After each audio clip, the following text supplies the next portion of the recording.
میرے اندر سے خوشی ختم ہو جائے گی، پر وہ جہاں سے مجھے سپلائی آتی رہتی ہے تو تمہارا تو کچھ بھی نہیں جاتا۔ تو اس لیے تم اس کو اگر دل بڑا کرو اور سمجھداری سے کام لو تو اس حقیقت کو تسلیم کر لو۔ خواتین حضرات، یہ معاملہ تو جیسا نپٹے گا سو نپٹے گا۔ میں نے سوچا آپ کو یہ میں کیوں نہ بتاؤں کہ ہر مرد کی زندگی میں محبت کا گریٹ اسٹیشن ہوتا ضرور ہے۔ کچھ کی زندگی میں یہ گریٹ اسٹیشن اس کی ماں ہوتی ہے، اور بہت سے مردوں کی زندگی میں ان کی محبوبہ، اس لیے بیویوں کے ہونے کے باوجود ان کی ایک آدھ محبوبہ ضرور ہوتی ہے جہاں وہ جا کے بات کر کے خوش ہوتے ہیں، وقت گزار کے، چاہے تھوڑا وقت گزرے۔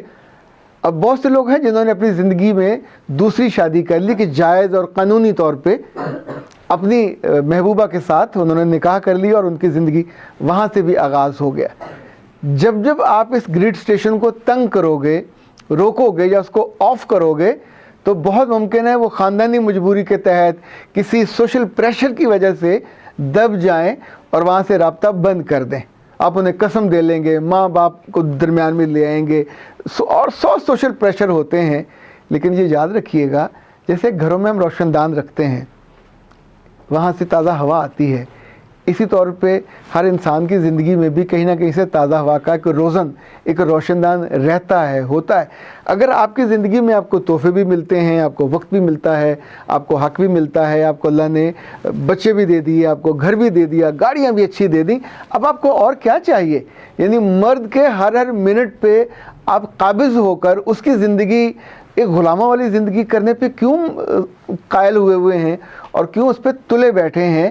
آپ کی کوالٹی آف لائف دونوں کی خراب ہو جائے گی۔ یہ تجربہ انہوں نے کر کے دیکھا، پچھلے چند ماہ سے وہ اس تجربے کو بھگت رہے ہیں، چونکہ اب وہ صاحب اسلام آباد نہیں جا رہے، رابطہ بھی نہیں کر رہے، لیکن یہ جو ہم نے دیکھا کہ ان کی زندگی میں رونق ختم ہو گئی، ان کی آنکھوں سے روشنی اور تازگی آلموسٹ ختم ہو گئی۔ وہ دفتر جاتے ہیں جیسے ایک لگے بندھے طریقے سے، گھر آتے ہیں آ کے بیٹھ کے اپنے کام کاج میں، لیکن پوری جو ایکٹیویٹی تھی، جو ایک روانی تھی، جو تازگی تھی، وہ ان کی زندگی میں کم ہو گئی، ختم ہو گئی۔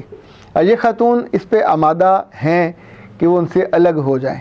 اس پہ وہ آج کل مشورے بھی کر رہی ہیں دائیں بائیں کئی لوگوں سے۔ ممکن ہے کچھ لوگ انہیں یہ مشورہ دیں کہ ہاں تم کو الگ ہو جانا چاہیے، پر شاید ہی کوئی عقلمند ان کو یہ بھی بتائے کہ اس زندگی میں جانے کے بعد نہ صرف جو تمہارے بختوں کا رزق تھا تم کو ملا، تمہارے ماں باپ کا جو بختوں کا رزق تھا ان کو ملا، پر اس خاتون کے جو بخت کا رزق تھا اور اس کے بچوں کا وہ اس کو ملا۔ رزق اللہ نے سب کو دینا ہی دینا تھا، یہ وجہ بنا، ریزن بنا، اور جتنی دیانتداری سے، جتنی عمدگی سے، جتنے توازن سے اس نے اپنے خاندان کو چلایا، یا تینوں خاندانوں کو چلایا، اس میں تو کوئی کمی نہیں رہی۔ اچھا، بہت سارے لوگ ہیں جو نان ایشوز کو ایشو بنا کے اس پہ ہائپ کریٹ کرتے ہیں، اور عام طور پہ ہماری خاندان میں اور ہمارے سوسائٹی میں یہ بہت بڑا ایشو ہوتا ہے کہ مرد نے دوسری شادی کیوں کر لی۔ اللہ کے بندو، جب تمہاری زندگی ٹھیک چل رہی ہے تو تم اس کی زندگی کے باقی سارے دروازے بند کر کے اس کی زندگی کو برباد کرنا چاہ رہے ہو؟ یعنی جب وہ وہاں سے رکے گا تو ایسا نہیں ہوگا کہ وہ سارا حق، استحقاق، محبت ادھر کنورٹ ہو جائے گی۔ جو وہاں جاتی تھی وہ وہیں کی تھی، وہ آپ کی نہیں تھی، پر آپ کو جتنا مل رہا تھا اٹ واز مور دین انف۔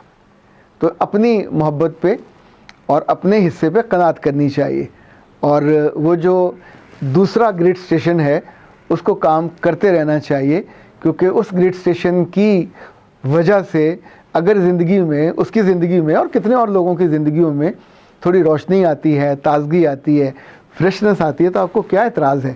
ویسے اس پہ مجھ سے لڑنے مت بیٹھ جائیے گا، میری خواہش تو یہ ہے کہ ان کا گھر بچ جائے، اس خاتون کو یہ سمجھ آ جائے اور یہ بلنڈر نہ کریں، کیونکہ 16 سالوں کی شادی کے بعد جذباتی ہو کر جب یہ خود حماقت کریں گی، نہ تو ان سے بزنس سنبھلے گا، نہ بچے سنبھلیں گے، اور even she wouldn't be able to answer the questions of the people. کیا جواب دیں گی کہ کس وجہ سے 15 سال اس حقیقت کے ساتھ جیتے رہے؟ صرف پتہ نہیں تھا، اب پتہ چل گیا تو کتنا فرق پڑنا چاہیے؟ بہت معمولی سا فرق پڑنا چاہیے۔ پہلے بھی یہی معاملہ چل رہا تھا، آپ کو علم نہیں تھا، تو اب بھی یہ معاملہ اب آپ کو علم ہو گیا، تو اتنا سا آپ درگزر کر لیں۔ اس درگزر کرنے سے آپ کی زندگی، آپ کی خوشیاں اور آپ کے آنے والے دن سب بچ جائیں گے. پر جب ہم کسی بات پہ غلط اصرار کرتے ہیں اور پھر بیجا طور پہ دوسرے کی محبت کو کھینچنے کی کوشش کرتے ہیں, شاید آ جائے پر نہیں آتی. تو جس چیز کے وقت کی ہوتی ہے اسی کے پاس جاتی ہے. رزق بھی قسمت کا ہوتا ہے, محبت بھی قسمت کی ہوتی ہے, اور خوشی بھی قسمت کی ہوتی ہے. جتنے آپ کے قسمت میں موجود تھا سب کچھ تو آپ کے پاس ہے. اب اس سے زیادہ کیوں مانگتے ہیں؟ اس سے زیادہ مانگو گے تو کسی اور کا کم ہوگا, تو اس کے رد عمل میں آپ کا بھی کم ہو جائے گا. آپ کی زندگی سے خوشیاں, محبت, یہ ساری ترقی اور یہ ساری راحت اور یہ ساری نیک نامی اور یہ ساری خوش نامی سب ضائع ہو جائے گی. نہ کیجیے گا. اختر عباس کو اجازت دیجیے. السلام علیکم ورحمۃ اللہ.